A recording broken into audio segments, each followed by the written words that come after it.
આગળ વડોદરાથી સમાચાર સામે આવ્યા છે, જ્યાં સાવલીમાં દૂષિત પાણી મુદ્દે લોકોમાં ભારે રોષ જોવા મળ્યો છે। ગટરનું પાણી વરસાદી કાસમાં છોડાયાનો આક્ષેપ કરવામાં આવ્યો છે। મહિલાઓ અને બાળકોને ભારે હાલાકી ભોગવવાનો વારો આવ્યો છે। રોગચાળાની ભીતિ પણ સેવાઈ રહી છે।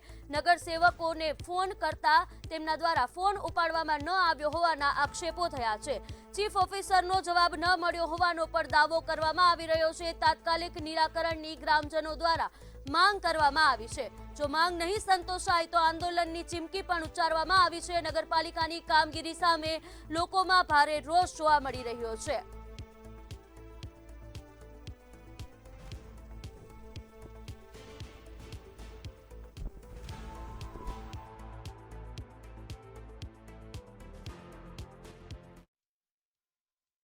સાવલી વોર્ડ નંબર 1 માં અહીંથી સ્તંભ આવેલો છે પોઈચા ચોકડી ગ્રાઉન્ડમાં ભઠિયા ગ્રાઉન્ડની અંદર। એ સ્તંભનું પાણી ગટરનું પાણી છે। ઓલરેડી દૂષિત પાણી અહીંયા આગળ કોહની અંદર વારવામાં આવ્યું છે। અહીંયા આગળ અહીંની સાવલી વોર્ડ નંબર 1ની જનતા અને સૂર્યનગર કોલોની કોઈ બીમાર પડશે એની જવાબદારી કોણ લેશે? આ ભ્રષ્ટ નગરપાલિકા લેશે કે ચીફ ઓફિસર કે સભ્ય કોઈ ફોન ઉઠાવવા રાજી નથી। અને ભ્રષ્ટ નગરપાલિકાનું કંઈક કરો।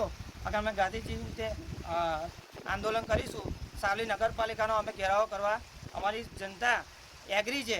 ઓલરેડી તમે જે અમે માન્ય રાખીશું। સાવલી નગરપાલિકાના સભ્યો પણ આવા અહીં રાજી નથી।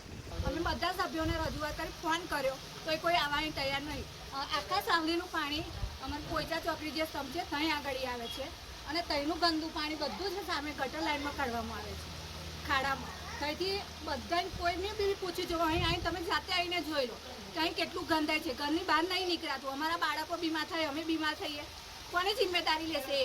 બધા સભ્યો આવીને ગયા છે, કોઈ અહીં કહેવા તૈયાર નહીં। અમારે જવું કઈ? આગામી તમારી માંગ શું રહેશે? આગામી અમારી માંગ એ છે કે અહીં આગળ પાણી કાઢવું જોઈએ નહીં, અમને અહીંથી દૂર કાઢવું હોય તો છૂટી છે, પણ અમારી સામે નહીં। વડોદરાના સાવલીથી આ સમાચાર છે, જ્યાં ગટરના પાણીથી લોકો પરેશાન થયા છે। ત્યારે મંતવ્ય ન્યૂઝ દ્વારા સવાલો ઉઠાવવામાં આવી રહ્યા છે કે ગટરનું પાણી કોણે છોડ્યું છે? લોકોના આરોગ્ય સાથે ચેડા કેમ કરવામાં આવી રહ્યા છે? શું લોકોના આરોગ્યની કોઈ વેલ્યુ નથી? લોકોના આરોગ્ય સાથે સરેઆમ ચેડા થઈ રહ્યા છે। ગટરનું જે ગંદુ પાણી છે તે વરસાદી કાસમાં છોડવામાં આવ્યું છે। નગરપાલિકા ઊંઘમાં કેમ છે? શું નગરપાલિકા કોઈ મોટી દુર્ઘટનાની રાહ જોઈ રહ્યું છે? જો લોકોના આરોગ્યને કોઈ અસર થાય તો જવાબદાર કોણ રહેશે?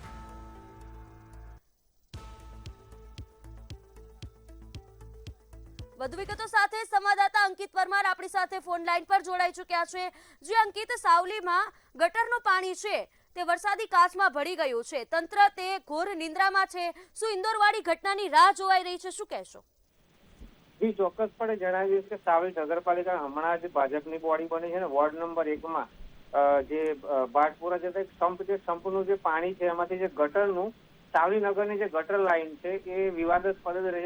જ્યાં ત્યાં નગરમાં ગટરના ટાંકા ખુલ્લા હોય છે, ગટરનું પાણી રસ્તા ઉપર વહેતું હોય છે, પણ આ તો દેખીતું છે કે ગટરનું જે પાણી છે ખુલ્લી કાચમાં વહેવામાં આવ્યું છે। ત્યારે ચોમાસું જયારે આવે ત્યારે ગટરનું પાણી જયારે કાચમાં વહેવાય તેના કારણે દુર્ગંધની સમસ્યા ઉદ્ભવી છે। અને વોર્ડ નંબર 1ના સ્થાનિક લોકોએ કોર્પોરેટરને ફોન કરતા ફોન કર્યો, સંપર્ક પણ નથી થયો અને જવાબ પણ નથી આપતા।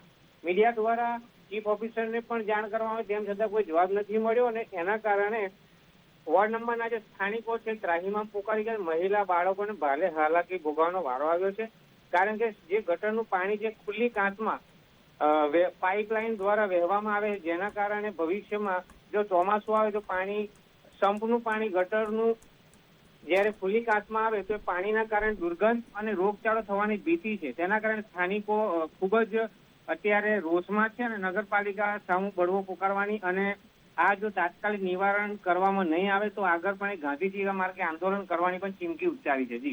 જી અંકિત, સમગ્ર માહિતી બદલ આભાર। તો વડોદરાના સાવલીથી આ સમાચાર છે, જ્યાં ગટરનું ગંદુ પાણી છે તે વરસાદી કાપમાં છોડવામાં આવ્યું છે અને જેથી સ્થાનિકોમાં ભારે નારાજગી જોવા મળી રહી છે।